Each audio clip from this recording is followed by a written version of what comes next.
Hey everyone, it's Allie, and it's finally time to talk about the endgame for Poisgosh and Pathfinder. This is going to be the final video update for this build, and it's going to be the one that's going to push us the furthest into Stratosphere, make us effectively immortal, and putting us at the DoT cap. This will basically allow you to do all content in the game very comfortably. Honestly, with this setup, I was personally tempted to go even try some Valdo maps, as I felt like everything was pretty well put together and comfy enough for that content. As always, the path of building is going to be updated with all this as well at the bottom of the notes section, so if you want to refresh on anything we go over, you can find it there. Now, the end game for this build is going to be split into 3 major additions: Progenesis, Sublime Vision, and Voices. You can choose to do either Progenesis or Sublime in either order. It doesn't matter, but the Voices should be saved for last once you have everything else. For the Progenesis, it's simply going to be the whole reason that we chose to be a Pathfinder. All the flask effects from our Ascendancy, plus a tree, plus our Tide to Time is going to make this flask absolutely ridiculous. Progenesis is basically mandatory on every single endgame Pathfinder because, well,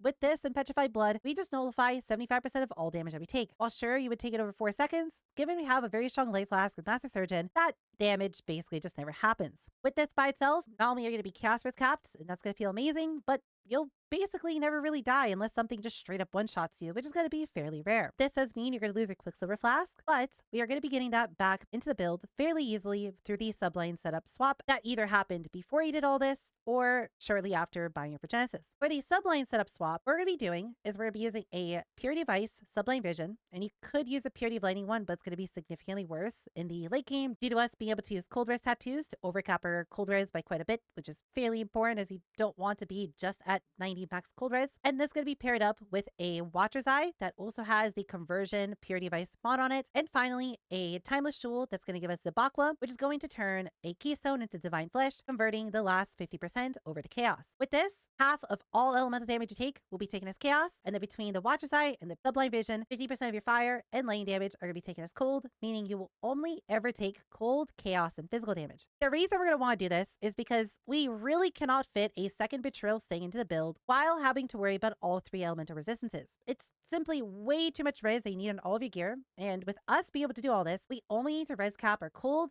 and our chaos res to completely ignore everything else. The nice added benefit of this is because we're using a Purity of Ice and a Sapphire Flask, it's fairly easy for us to get to 90 cold res, which effectively also just gives you 90% fire and 90% lightning. That is also going to require you to pretty heavily invest into your chaos res, which is something we're going to be spending the rest of the time in the endgame setup on to eventually hit all the way up to 90 chaos res, which will make you disgustingly tanky. On top of this, we have to make a few other changes to our build. The Sublime Vision is going to make it so all other auras except Purity of Ice are going to be disabled. This means we can't run Flesh and Stone anymore, and you can't run any other auras that you're running previously. This is not going to be that difficult to fix because all we really have to do is just crafting new helmets where we are going to be getting rid of the accuracy roll on a suffix and instead be replacing this with an aspect of spider. While you can't use auras anymore, this doesn't mean you can't use skills that require reservation, and Aspect of Spider, Pet Blood, Tempest Shield, and so on are all skills that aren't necessarily auras, allowing us to keep using them. The crafting guide for this will be provided in the Path Ability Notes section, so feel free to follow along with that. It shouldn't be too difficult to craft. The only difficult thing here is that we are going to be looking for an Exalted +2 AoE Slam on our helmet, which is then going to push your level 21 Purity of Ice to level 23, giving you 1 more max res and allowing you to get to 90% cold res. That you're only going to be at 89, which is going to be a little bit squishy, but that's completely okay. You can always do this later. The other portion of this that we need to discuss is going to be your glorious vanity and what we're going to be doing with it. With the end game setup, we are going to be changing our passage tree around a little bit. But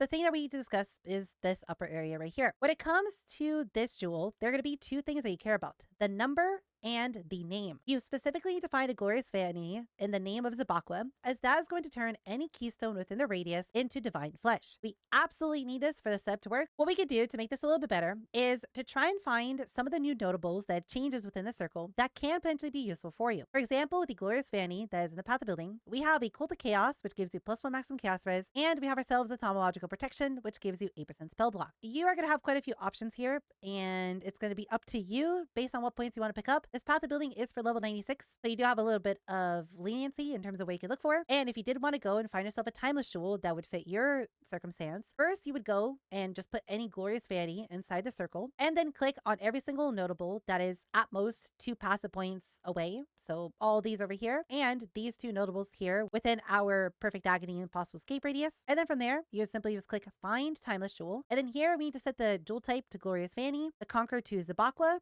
and the jewel socket to Ghost Dance. From there, what I recommend for you to do is to type in Cult of Chaos and to select that, and then to also type in thaumaturgical perfection, and then to set the 0 to a 1 to then make it so it only searches for glorious vanities that have both of those. You then hit search, and this will then show you a bunch of different numbers, and these are all options that have those specific nodes. Ideally, what you want to do here is to specifically try and find one that has those nodes on either this node right here, this node right here, or this node here, so you only have to spend one passive point instead of 2 or more, but it's going to be up to you, and it's going to be based off market availability. From there, all you do is click copy trade URL, go over to a trade website, and simply just paste the link in here, and you'll be able to find yourself quite a few glorious vanities. These might be potentially really expensive, and if there's no good options for cheap, all you have to do is just come back here, click copy next trade URL, and just go back and try again with a new set. It should be fairly easy for you to find a cheap one, but if you're looking for a GG one with perfect nodes and perfect positions, well, that might either not exist or be extremely expensive. The last major thing that we need to mention here is that once you do make all the swaps, you are going to want to grab yourself a Born of Chaos small cluster jewel in one of your large cluster jewels, as maximum chaos res is one of the single most important stats for us and is going to scale the build extremely fast. Lastly, in terms of gear optimization, the only other thing to really mention is going to be that we'll be crafting a new pair of gloves, as we didn't really bother in the mid game and simply just used whatever we had on hand. There'll be a crafting guide for this in note section as well if you want to make one, and these will serve you for quite a while and are designed to take care of any of the attribute issues that you're going to have, given that you only need cold res moving forward. To quickly touch up on that cold res a little bit more, what I'd recommend for you to do is to immediately go and buy yourself some tattoos of the Hirogi Moon Warden, which are going to give you a 6% increased cold res each, and you're going to ideally want to tattoo as many of these as your dexterity allows you to fit, after making sure that you grab yourself both 1 to 2 tattoos of the Thessalia Warrior for the blind, and 8 tattoos of Thessalia Tideshifter for stun immunity when combined with Heart of Oak. Your goal is to be at about 40% overcap on your cold res, and that should make it so you never have to worry about Allie weakness,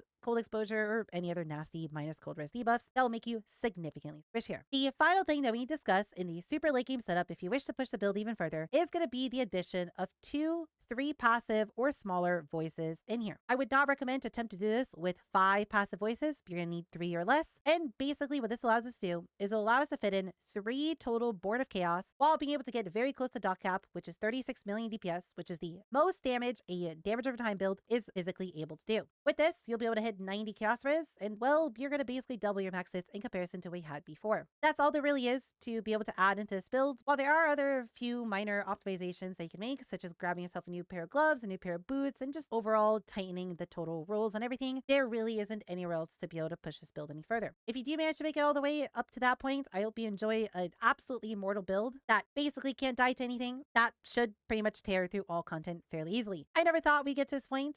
When I first started playing PConc, I thought we're gonna make a okay setup that's gonna feel pretty comfy, but never thought we'd be able to push it to literal DoT cap and to it being one of the tankiest builds I've ever played. But hey, the journey was fun and I had a great time with it. Overall, I hope you have a wonderful rest of the season if you keep playing PConc and want to min-max it. If you have any questions on any of this, feel free to leave a comment in the comments below and I'd be more than happy to help you as soon as I can. I also stream on Twitch every single day, so feel free to come by there and ask me if your questions are there. And with all that said, I hope you enjoyed this video. I hope you have a wonderful rest of your day, and I'll see you kitties all in the next video.